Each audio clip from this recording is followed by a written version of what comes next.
Hello friends, exam warriors channel में आपका स्वागत है। और ये मेरा नया यूट्यूब चैनल है। और मैं चाहूँगा कि आप सभी मेरे जितने भी दोस्त हैं, मित्र हैं, जो कॉम्पिटिटिव एग्जाम्स की तैयारी कर रहे हैं, प्रतियोगी परीक्षाओं की तैयारी कर रहे हैं, जिसमें वनडे एग्जाम शामिल है, वो मुझे सपोर्ट करें। और ये जो मेरा कंटेंट होगा वो सारा फ्री अपलोडेड होगा। इसके बाद आप वन बाय वन करके मैं डिस्कस करूंगा, रीजनिंग के चैप्टर्स डिस्कस करूंगा, रीजनिंग का सिलेबस डिस्कस करूंगा। उसके बाद फिर मैं रीजनिंग के चैप्टर वाइज पर आऊंगा। उसके बाद मैं जीएस को भी लूंगा, फिर मैं मैथ को भी लूंगा और इंग्लिश को भी लूंगा। इसमें क्या क्या कमियां हैं, ऑनलाइन में बहुत सारे टीचर्स पढ़ा रहे हैं, लेकिन उसमें भी बहुत सारी कमियां हैं।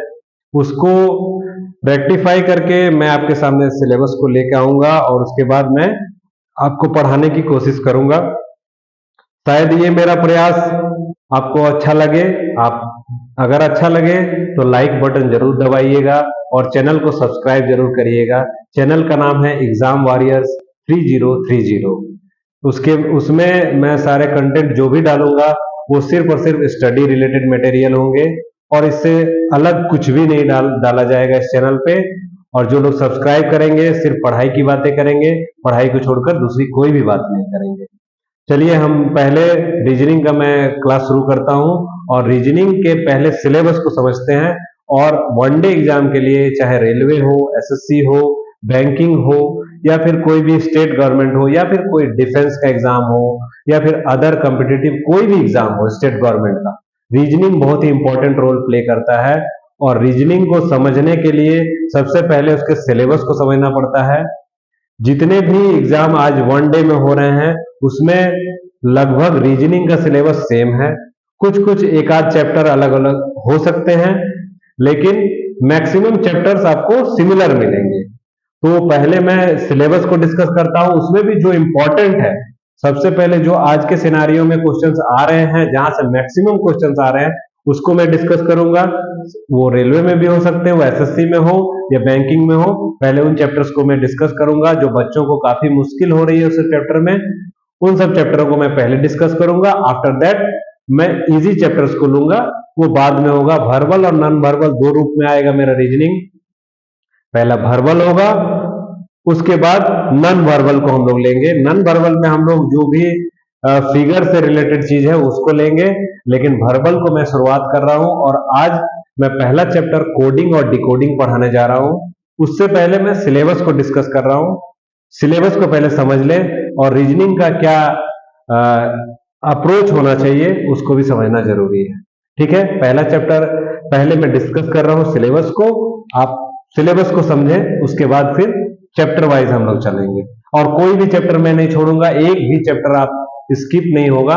और डे बाय डे आपका वीडियोस आएगा, उसको आप लाइक करिए, उसको आप देखिए, मल्टीपल्स टाइम देखिए, कोई दिक्कत नहीं है। ये फ्री ऑफ कॉस्ट है और जितनी बार चाहे आप देख सकते हैं। इसे मैं यूट्यूब पे डाल रहा हूं, आप इसे इजीली एक्सेस कर सकते हैं अपने मोबाइल से। ठीक है दोस्तों, मैं पहले इसका सिलेबस डिस्कस करता हूं। ठीक है, रीजनिंग जो है उसका सिलेबस पहले डिस्कस करते हैं। पहले हम लोग 4 चैप्टर को लेंगे वर्बल रीजनिंग में। Verbal reasoning, verbal reasoning, verbal reasoning में 4 चैप्टर लेंगे। पहला हम लेंगे कोडिंग डिकोडिंग। कोडिंग डिकोडिंग बहुत ही इंपॉर्टेंट चैप्टर है और लगभग सभी कॉम्पिटिटिव एग्जाम्स में आता है। दूसरा हम लेंगे पजल, वेरी वेरी इंपॉर्टेंट। तीसरा लेंगे सिटिंग अरेंजमेंट, सिटिंग अरेंजमेंट।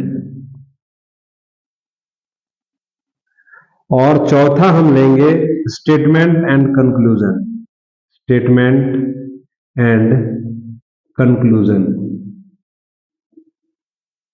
और पांचवा चैप्टर हम लोग लेंगे कैलेंडर को। इस तरह से मैं आगे बढ़ूंगा। अभी फिलहाल ये 5 चैप्टर का मैं वीडियो डाल रहा हूं। 5 में से आज पहला कोडिंग डिकोडिंग का मैं वीडियो डालूंगा। उसके बाद आगे नॉन वर्बल को भी हम लोग देखेंगे। वर्बल रीजनिंग में ये सारी चीजें आते हैं। और इसमें मैं आज पहला कोडिंग डिकोडिंग को ले रहा हूं। कोडिंग डिकोडिंग का ये फर्स्ट क्लास है, उसके बाद फिर मैं आगे के वीडियोस अपलोड करूंगा।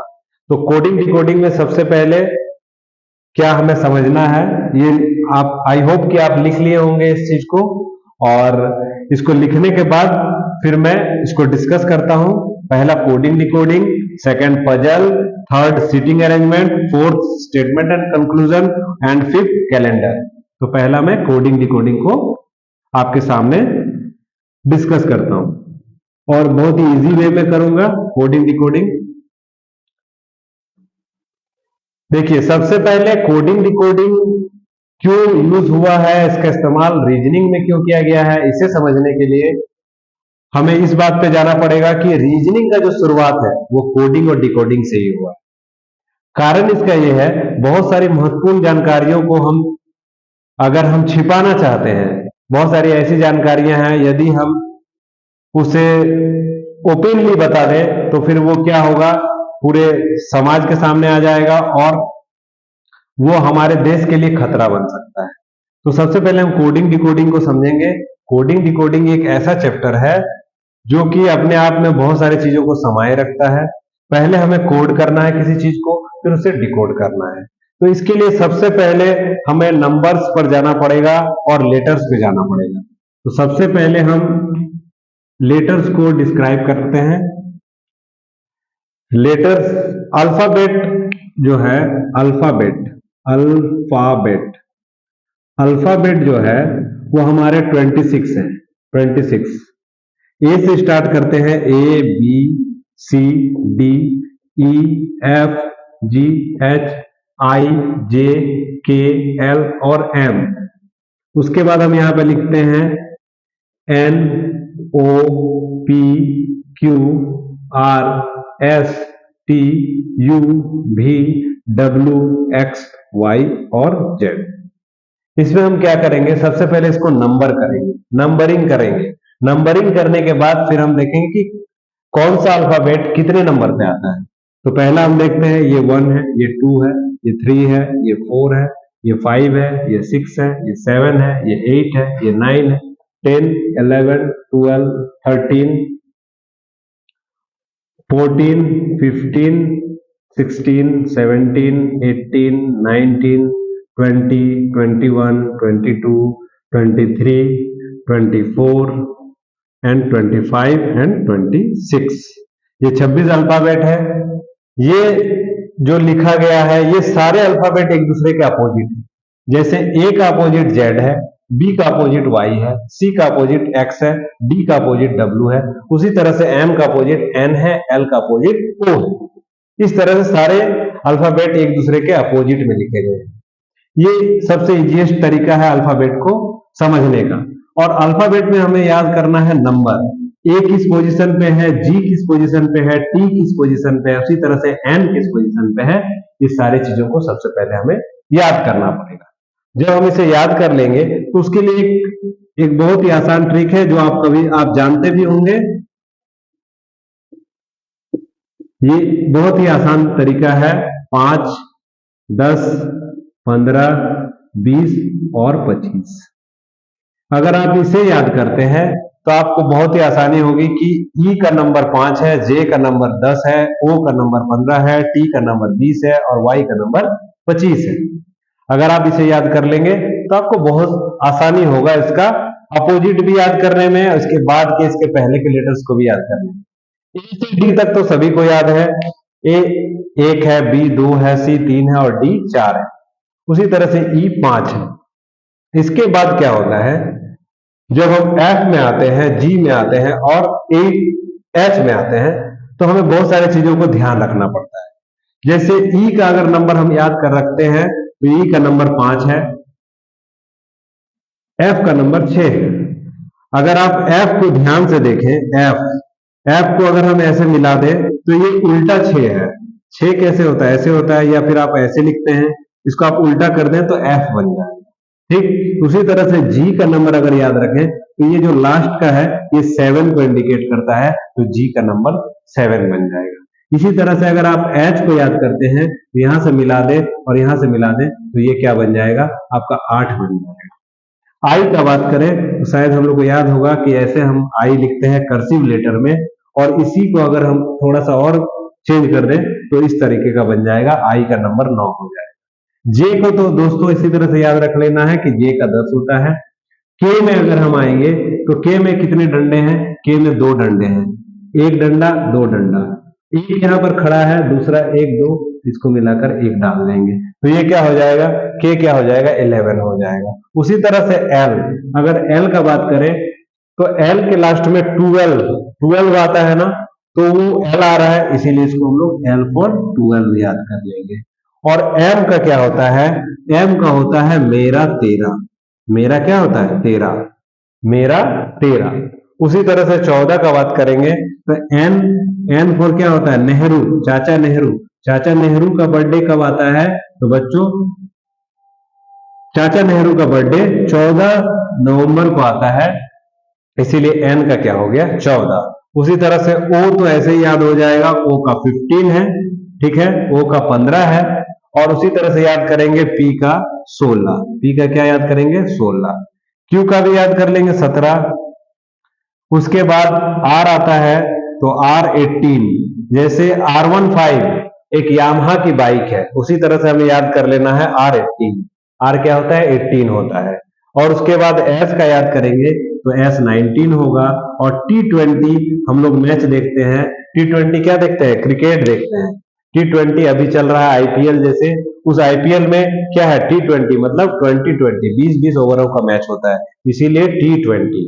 उसी तरह से याद करेंगे यू, यू का अगर हम याद करना चाहें तो यू 21 होता है। और उसके बाद भी क्या हो गया? 22। और आपका डब्ल्यू क्या हो गया? 23। और इस तरह से एक्स का क्या हो जाएगा? 24। वाई का क्या हो जाएगा? 25। और जेड का हो जाएगा 26। यदि आप ईजोटी को याद करते हैं 5 10 15 20 और 25, इस तरह से याद कर लेते हैं तो आगे के नंबर्स आपको याद करने में बहुत ही आसानी होगी। और ऐसे भी आप याद कर सकते हैं कि यदि हम H का उल्टा याद करें तो S है। H का उल्टा क्या है दोस्तों? H का उल्टा क्या है? S है। मतलब H हायर सेकेंडरी, हम हायर सेकेंडरी में पढ़ते हैं 11th-12th क्लास में, तो हायर सेकेंडरी उसको बोलते हैं, तो H का उल्टा S है, ठीक है। दूसरी चीज आई आर का बात करेंगे, यदि आई आर, तो आई आर का बात करें तो ये इंडियन है और ये रेलवे है, इंडियन रेलवे। याद हो गया? आई का उल्टा आर हम याद कर सकते हैं। उसी तरह से के का उल्टा हमें पी याद होता है, तो एक मूवी आई थी आमिर खान की जिसका नाम था पीके, तो इसीलिए इसको याद करेंगे हम लोग पीके। पीके का मतलब क्या हो गया कि ये पी और के एक दूसरे का अपोजिट है। उसके बाद हम याद करेंगे एल, एल का क्या होता है? ओ होता है। एल का क्या होता है मित्रों? ओ होता है, एल का होता है। और एम का एन होगा, हमेशा ध्यान रखना है, मेरा तेरा और एन फॉर 14, ये याद रखना है। इसे मैं मिटा रहा हूं, आई होप कि आप लोग लिख लिए होंगे, और मैं इसे मिटाने जा रहा हूं, ठीक है। और इसके बाद फिर आगे डिस्कस करता हूं।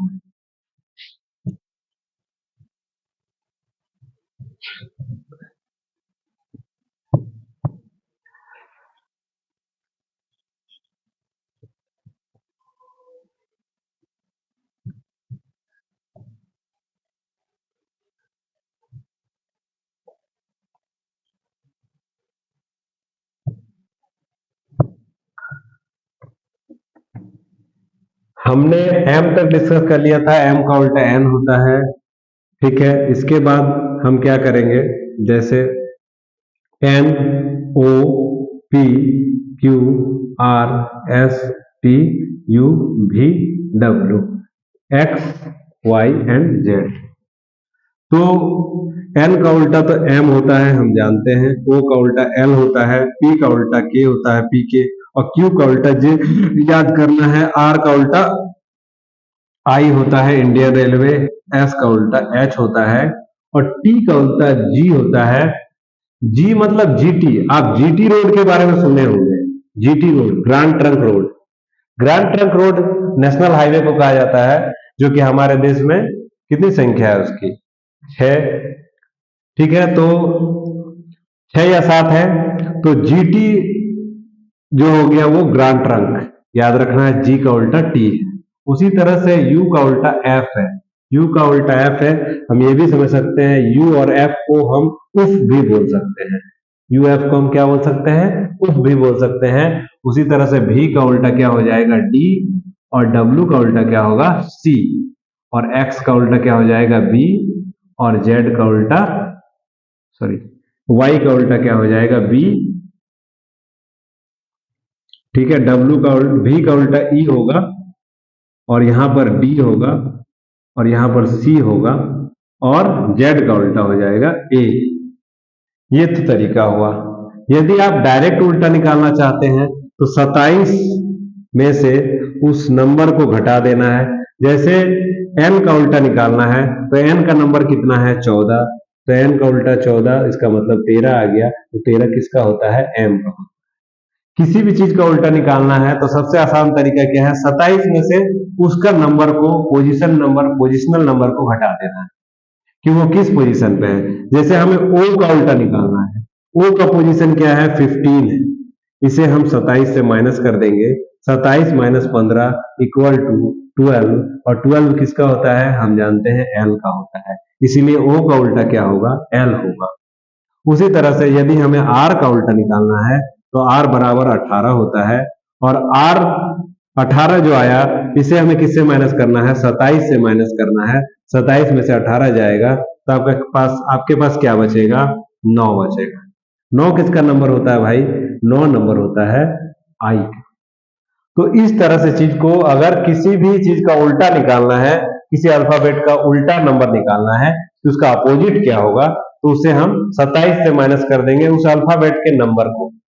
अल्फाबेट जिस पोजीशन पे है उस पोजीशन नंबर को हमें 27 से माइनस करना है, तो हम उसका अपोजिट निकाल पाएंगे, और अपोजिट में नंबर मिलेगा और उस नंबर को हम पहले डिकोड कर देंगे कि जैसे 13 आया है यहाँ पर 13 किसका कोड है, तो एम का कोड है। तो इस तरीके से हम लोग इसको समझेंगे। तो ये सबसे आसान तरीका है। बाकी बात मैंने याद करने का भी तरीका बता दिया, किस तरह से याद करेंगे, और उसी तरह से याद करना है, आपको बहुत ही आसानी होगी। और जब आप कॉम्पिटिटिव एग्जाम में बैठेंगे तो आपको ये सारी बातें मेरे याद आएंगी, और उस समय आप समझेंगे कि इसका क्या महत्व है। ठीक है, आगे बढ़ते हैं अब हम।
अब हम कंटिन्यू करते हैं क्लास को। जो फंडामेंटल कॉन्सेप्ट है, fundamental concept of coding and decoding. Fundamental concept में हम 4-5 चीजों को समझेंगे कि किस तरह से फंडामेंटल कॉन्सेप्ट काम करता है, और उसके बाद फिर हम देखेंगे कि फंडामेंटल कॉन्सेप्ट में क्वेश्चन किस प्रकार से आते हैं। सबसे पहले हम देखेंगे डायरेक्टली पोजीशन बेस्ड, डायरेक्टली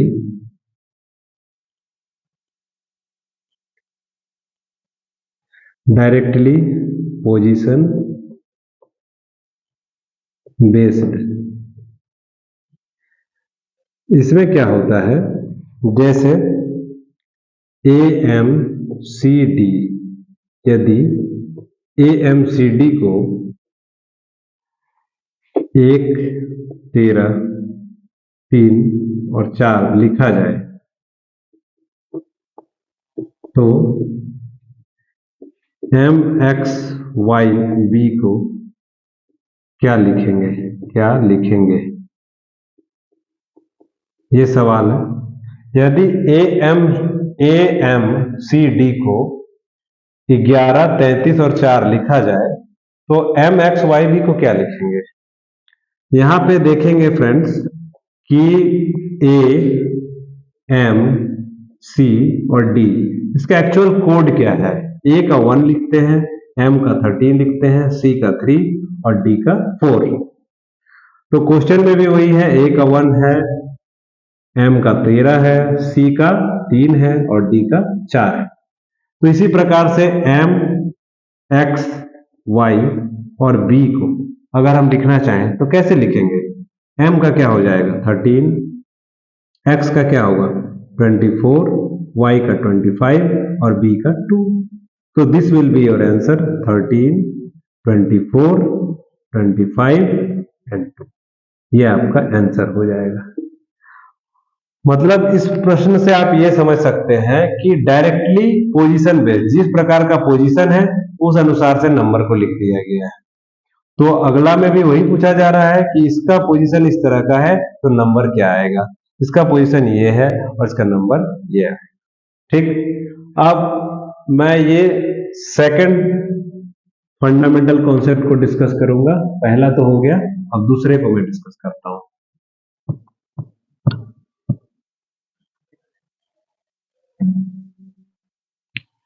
दूसरा है रिवर्स पोजीशन बेस्ड। दूसरा है रिवर्स पोजीशन बेस्ड। जैसे यदि X, Y, M, S को X, Y, M, S को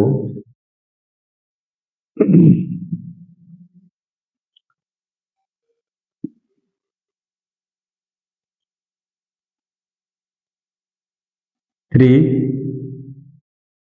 2, 14, 8 लिखा जाए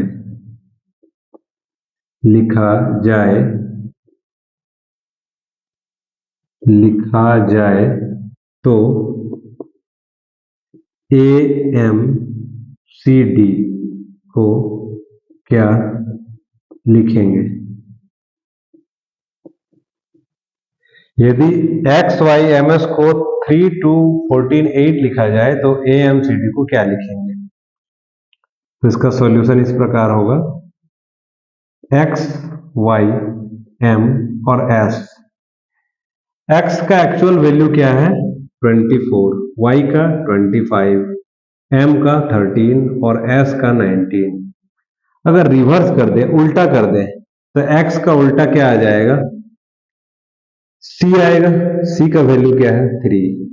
Y का उल्टा क्या आएगा? B। B का वैल्यू क्या है? 2। M का उल्टा क्या आएगा? N। N का वैल्यू क्या है? 14। S का उल्टा क्या आएगा? H और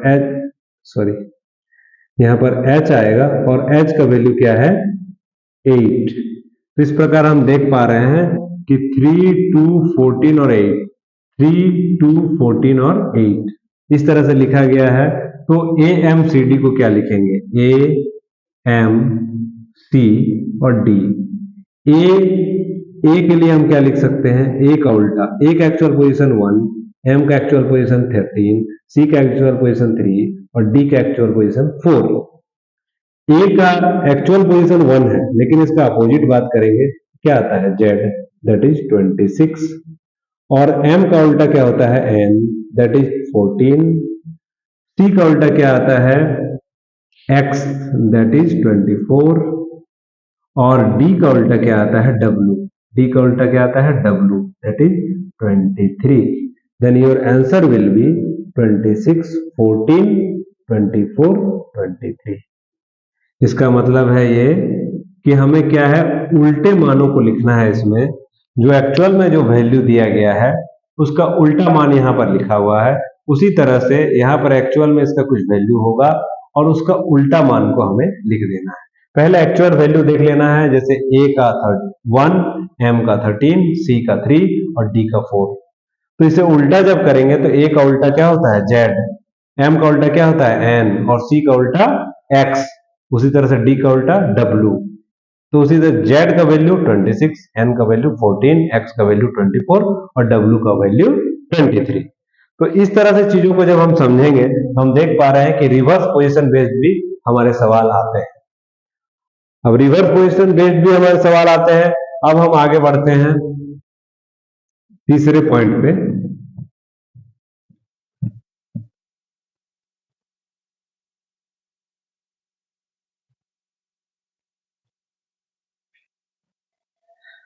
तीसरा पॉइंट अगर हम बात करें तो वॉवेल बेस्ड, जिसको हम बोल सकते हैं वॉवेल बेस्ड क्वेश्चंस, वॉवेल से संबंधित। वॉवेल कितने हैं अंग्रेजी में? ए, ई, आई, ओ और यू, ये वॉवेल है, यही है। इसका पोजीशन देखना पड़ेगा। ए का 1, ई का 5, आई का 9, ओ का 15, यू का 21, यही वॉवेल है। आपके सामने सवाल ये रहेगा, यदि ए, बी, आई, एम, ओ को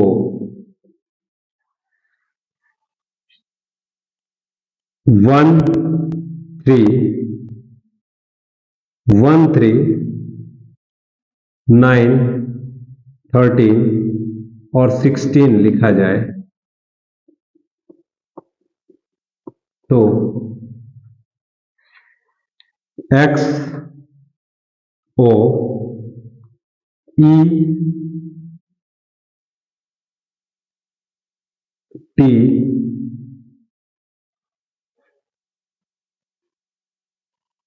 टी, यू को क्या लिखेंगे?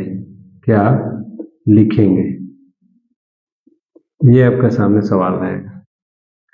तो सॉल्यूशन में आते हैं हम। ए, बी, आई, एम और ओ। ए का एक्चुअल पोजीशन हम देखते हैं 1, बी का एक्चुअल पोजीशन 2, आई का 9, एम का 13 और ओ का 15। एक को क्या लिखा गया है? एक ही लिखा गया है। बी को क्या लिखा गया है? 3 लिखा गया है। आई को क्या लिखा गया है? 9 लिखा गया है। एम को क्या लिखा गया है? एम को 13 लिखा गया है। 13 लिखा गया है, इसका मतलब यहाँ पर 14 कर देते हैं, ठीक है। 14, एम को 14 लिखा गया है, एम को 14 लिखा गया है और ओ जो है उसे हम 15 लिखे हैं, ठीक। यहाँ पर 15 कर देते हैं, ठीक है। तो हम देख पा रहे हैं कि जो वॉवेल है, वॉवेल ए का पोजीशन एक्चुअल पोजीशन वही लिखा गया है, लेकिन कॉन्सोनेंट में एक बढ़ाकर लिखा गया है। जैसे 2 है उसको 3 लिखा गया है, 13 को 14 लिखा गया है और वॉवेल जो है उसको तो एज इट इज उतार दिया गया है। इसी तरह से x O E T you, इसको हम क्या लिखेंगे? एक्स का एक्चुअल पोजीशन लिख लेंगे 24, ओ का 15, ई का 5, टी का 20 और यू का 21। हमें चेंज किसे करना है? हमें चेंज करना है कॉन्सोनेंट को। एक्स कॉन्सोनेंट है तो इसे 25 लिखेंगे, ओ वॉवेल है तो इसे 15 लिख देंगे एज इट इज, ई भी वॉवेल है तो इसे 5 लिख देंगे, टी को 21 लिख देंगे क्योंकि ये कॉन्सोनेंट है और यू का वैल्यू 21 है तो 21 लिख देंगे। तो 25, 15, 5, 21, 21 ये आपका आंसर हो जाएगा, ठीक है। इस तरह से हम आगे बढ़ते हुए और आगे बढ़ेंगे और चीज को आसानी से समझने की कोशिश करेंगे। ये फंडामेंटल कॉन्सेप्ट है। इसके बाद फिर आगे और भी कॉन्सेप्ट आएंगे पूरे चैप्टर में। मैं ये पहला क्लास डाल रहा हूँ और इसके बाद अब आगे जो भी क्लास होगा वो मैं कल डालूंगा, और इसके लिए आप लोग तैयार रहें। मैं कल इससे ज़्यादा कुछ डालूंगा। आज थोड़ा ज़्यादा देर हो चुका है, रात काफ़ी हो चुकी है, इसलिए मैं अब अगले वीडियो को मैं कल डालूंगा और कल मैं इससे आगे की चीज़ों को डिस्कस करूंगा। ठीक है, तब तक के लिए धन्यवाद। मेरे वीडियो को देखने के लिए बहुत बहुत धन्यवाद, और मेरे चैनल को सब्सक्राइब कर लीजिए। मैंने नया चैनल बनाया है एग्जाम वॉरियर्स। इसमें जो भी चीज़ें आएंगी वो एग्जाम ओरिएंटेड रहेंगी, और दूसरी बात है, जो चीज़ें आएंगी वो क्वालिटेटिव रहेंगी।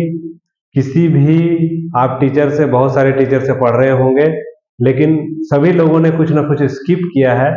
मैं कुछ भी स्किप नहीं करूंगा, और आप सबों को मैं सारी चीज़ों को बताऊंगा, सारी चीज़ों को डिस्कस भी करूंगा 1 बाय 1 करके, और इसी तरह से आगे क्लास चलेंगी और इसके बाद फिर नेक्स्ट वीडियो आएगा। तब तक के लिए धन्यवाद।